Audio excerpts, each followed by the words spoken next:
step back in time with Dr. Quinn, Medicine Woman, where frontier tales were brought to life by a cast whose talent and charm resonated far beyond the screen. Yet time has its way of weaving unexpected twists into their personal journeys. From life-altering accidents to uplifting recoveries, the paths of these beloved stars have been anything but ordinary. Where are they now in 2025? What trials have shaped their present-day lives? Join us as we dive deep into their transformations, uncovering hidden stories and remarkable milestones that remind us of resilience, hope, and the unpredictable beauty of life. Don't miss this captivating exploration. Joe Lando portrayed Byron Sully at the age of 31, the rugged mountain man and devoted partner to Dr. Quinn, embodying resilience and moral clarity. Off-screen, however, Lando's life mirrored none of Sully's steady heroism. Following the show's end, his career faltered, reduced to minor TV appearances and forgettable indie films. He married costume designer Mia Rollins, and while they had 3 children, Travis, Delaney, and Mira, the marriage collapsed after years of financial hardship and Lando's struggle with alcohol dependency. He briefly found companionship with a younger actress, but the relationship ended in scandal following a public altercation. Lando became estranged from 2 of his children and spent years battling depression. In 2014, he suffered a breakdown and retreated from the public eye, living alone in a cabin in Oregon. Though now 63, he remains reclusive, surviving on residuals and modest voiceover work. Once beloved, his name has faded from pop culture. His estate is estimated at $600,000, largely tied up in property he seldom visits. Sean Tuvey, who played young Brian Cooper at just 9 years old, was once the heart of Dr. Quinn, capturing the innocence and emotional core of the show. But early fame did not protect him from the weight of adulthood. His post-show life saw a swift withdrawal from Hollywood, prompted by the intense pressure of growing up in the spotlight. He enrolled in college but dropped out after a breakdown and was later diagnosed with bipolar disorder. Married briefly to a former fan, the union dissolved within 2 years, with no children. Tuvey struggled to hold jobs, moving frequently and losing contact with many former co-stars. An attempt to start a podcast about child stardom failed due to lack of support. At 39, he now lives with his mother in Colorado, rarely appearing in public. Once full of promise, he now avoids the industry that defined his childhood. His estate is estimated at $150,000, with most of his savings having gone to medical care and legal battles related to conservatorship disputes. Jim Knobelo took on the role of Jake Slicker at 38, portraying the town barber with a gruff exterior and a haunted past. In real life, Knobelo's career mimicked his character's quiet descent. Following Dr. Quinn, he struggled to find work, typecast and overlooked. He married Australian actress Sonia Todman and moved to Melbourne, hoping to restart his career, but the move only deepened his isolation. They had 2 children, Brennan and Esme, but frequent arguments and his growing dependency on prescription painkillers led to a bitter divorce. Knobelo endured several hospitalizations after a car crash in 2012 left him with chronic pain. He returned to the US in 2017, broke and alone, only to find his past fame forgotten. He now lives in a modest assisted living facility in Missouri at age 70, relying on meager royalties and Social Security. Once considered a pillar of the Dr. Quinn ensemble, he is now remembered only by the show's most loyal fans. His estate is estimated at $250,000. Chad Allen portrayed Matthew Cooper at 18, the passionate and often brooding eldest child on Dr. Quinn. While his performance was lauded, Allen's off-screen journey was marred by relentless media intrusion.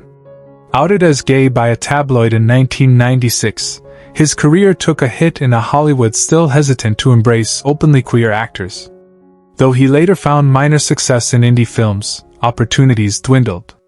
He had a long-term relationship with a writer, Jeremy Sinclair, but they separated after the death of their adopted son, Luca, from leukemia, a tragedy Allen never fully recovered from. He turned to advocacy and mental health work, yet was frequently hospitalized for anxiety and substance relapse. Retiring from acting at 40, Allen moved to New Mexico, where he leads workshops but struggles financially. Now 50, he lives quietly, haunted by both fame and loss. Though he continues to inspire within the LGBTQ+ community, his Hollywood dreams lie in ruins. His estate is estimated at $300,000, mainly consisting of royalties and a modest home he inherited from his mother. Orson Bean, who portrayed Lorraine Bray at 64 years old, brought depth and dry humor to the cranky general store owner with a hidden heart of gold. Though his performance was beloved, Bean's personal life was marked by profound tragedies. His first marriage to actress Jacqueline de Cibour was turbulent, ending in a public divorce, while his second marriage to Allie Mills appeared stable but privately struggled with grief following the overdose death of his son Max in 2001. He had 4 children, including Susanna and Ezekiel, but often lamented his emotional distance from them. After Dr. Quinn, his career stalled. Many directors considered him past his era. A 2006 stroke left him temporarily incapacitated, and he suffered from severe depression thereafter. Despite this, he found solace in writing poetry and volunteering at local theaters. He died on February 7, 2020, at the age of 91 after being struck by a car in Venice, California. His estate, modest due to years of financial mismanagement, was valued at around $600,000. He was remembered with affection, though his final years were lonely, haunted by missed opportunities and fading fame.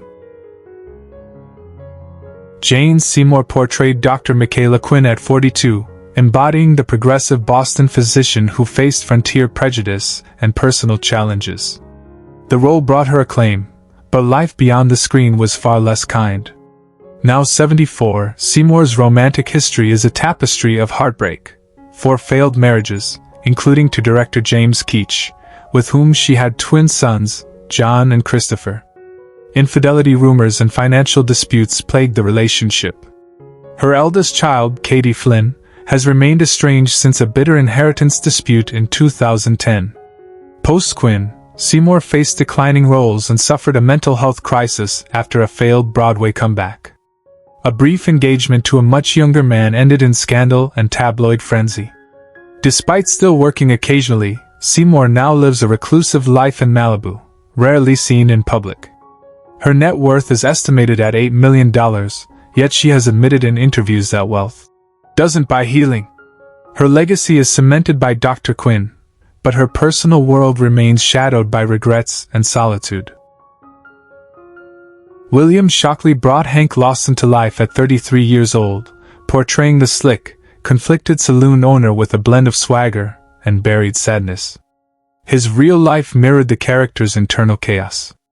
Now 65, Shockley lives in quiet obscurity, his once promising career derailed by a string of bad investments and a public breakdown in 2009.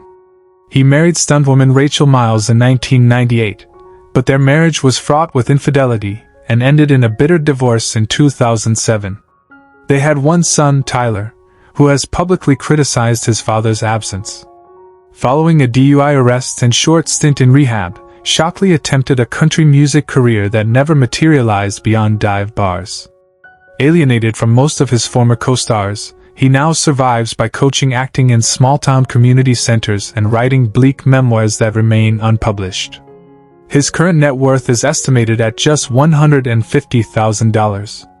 Once adored for his dangerous charm on screen, Shockley now grapples with estrangement, addiction recovery, and fading memories of fame. Frank Collison took on the role of Horace Bing at 43, endearing audiences with his portrayal of the awkward but earnest telegraph operator. Though comic relief on screen, Collison's off-screen life veered into sadness. Now 75, he lives alone in a rustic Oregon cabin, distanced from Hollywood after a falling out with his agent over unpaid commissions. His marriage to author Darlene Briggs fell apart in 2002 after their daughter Megan was institutionalized due to severe bipolar disorder. Collison withdrew from public life following the suicide of his eldest son, Brandon, in 2009. He dabbled in painting and amateur radio but confessed in a 2017 interview to battling chronic depression. Attempts at a theater comeback failed due to his increasingly erratic behavior and hearing loss. Today, his income comes from occasional audiobook narrations and residuals. His net worth stands at approximately $300,000. While remembered fondly for Horace, Collison has become a ghost of his former self, burdened by guilt, loneliness, and irreparable family fractures. Jeffrey Lower portrayed Reverend Timothy Johnson at 30 years old, embodying the soft-spoken, principled man of faith who often served as the town's moral compass. Off-screen, Lower's life unraveled slowly after the show ended. Though he tried to reinvent himself with theater roles and voice work, none matched his previous acclaim, and his acting opportunities dwindled. He married casting director Linda Carver in 1996, and the couple had 2 children, Ethan and Lily. But his long absences and career frustrations led to a painful divorce in 2009. He struggled with depression and alcohol dependency for several years, undergoing multiple rehab stints. Lower became estranged from Ethan after a bitter custody battle, though he remains close to Lily, who works as a schoolteacher. Despite financial setbacks, including the loss of a family home, he began a modest woodworking business in Santa Fe, where he now lives alone. At 62, Lower is semi-retired, occasionally making appearances at fan conventions. His estate is modest, estimated at $450,000, reflecting a life that once promised more than it delivered. Jonelle Allen portrayed Grace, the strong-willed, nurturing cafe owner and wife of Robert E. At age 49. She brought a quiet intensity and strength to the role, one of the few representations of a free black woman in frontier television. But after the show's cancellation, Allen found herself typecast, with few meaningful roles offered. Her personal life mirrored the professional frustrations. She married jazz musician Daryl Kent, but their union was rocky and short-lived, ending in a public divorce in 1999. They had one daughter, Nia, who later battled addiction and homelessness, deeply affecting Allen. Financial troubles plagued her after failed business ventures, including an acting school that folded during the 2008 recession. She quietly cared for her aging mother, who suffered from dementia until her death, while battling arthritis herself. At 80, Allen lives in a modest apartment in Pasadena, occasionally giving lectures on acting and diversity in media. Her estate is estimated at $200,000, the remainder of a once promising legacy diminished by time and hardship. Henry G. Sanders played Robert E., the skilled and stoic blacksmith who broke racial boundaries in the series. At 51, he gave the character depth and quiet dignity, becoming a fan favorite. Off-screen, Sanders struggled with the weight of being a symbol without continued opportunity. Post-ER, Quinn, roles became scarce and uninspired, relegating him to background characters and bit parts. Married to drama professor Helena Briggs, they had 3 sons, Malik, Jordan, and Caleb, but the pressures of financial instability took their toll. The couple divorced in 2004, and Sanders spent several years living in his car between acting gigs. The death of his youngest son Caleb in a motorcycle accident in 2009 shattered him emotionally. Diagnosed with prostate cancer in 2016, Sanders fought quietly while continuing to act in low-budget productions. At 83, he now resides in assisted living in Los Angeles. Despite his resilience, his estate is modest, estimated at $100,000, though his impact on television remains deeply respected. Barbara Babcock, who portrayed Dorothy Jennings, the outspoken widow and newspaper editor, was 56 when she took on the role. A seasoned actress with a commanding presence, she brought elegance and fire to the part. Sadly, Babcock's life off-screen was riddled with silent tragedies. She married Irish playwright Declan Moore in the early 70s, but his alcoholism and infidelity led to a painful separation just before Dr. Quinn began. They had no children, and she poured herself into her career, often to stave off loneliness. After the series ended, Babcock faced a rapid decline in roles and was diagnosed with Parkinson's disease in 2004. She became increasingly reclusive, eventually retreating to Carmel by the Sea, where she lived alone, cared for by aides. Friends say she kept journals filled with memories of her time on set, which she considered the happiest of her life. Now 88, she is rarely seen in public, her speech impaired and mobility limited. Her estate is estimated at $1.1 million, mainly from property investments made during her more lucrative years. Jessica Bowman, who portrayed Colleen Cooper on Dr. Quinn, Medicine Woman, was just 13 when she stepped into the role of the intelligent and strong-willed adopted daughter of Dr. Michaela Quinn. Her natural charm and emotional range made her a favorite among fans.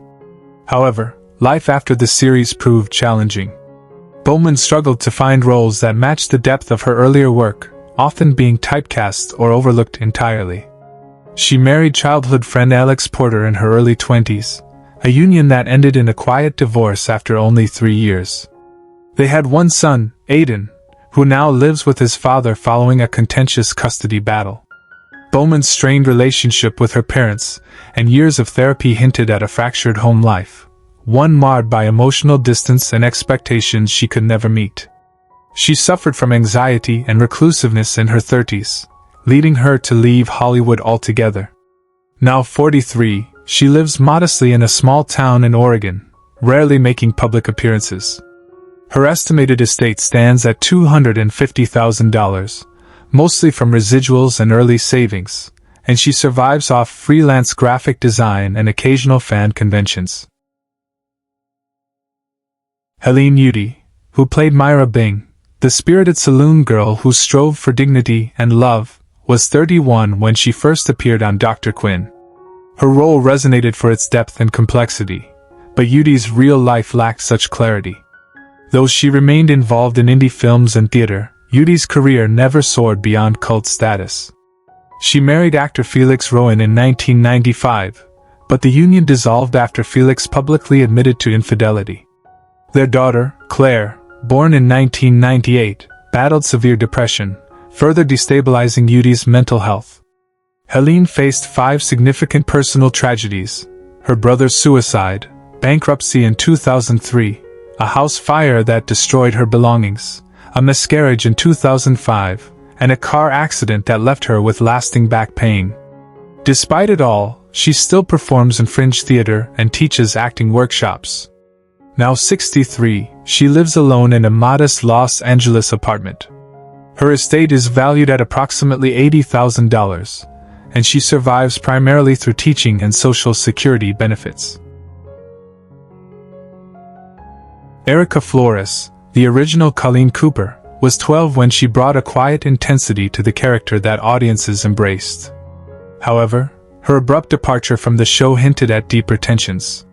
Behind the scenes, Flores's parents managed her career rigidly, and disputes over contracts led to her early exit. Disillusioned with Hollywood, she left acting after a few small roles, choosing to live away from the spotlight.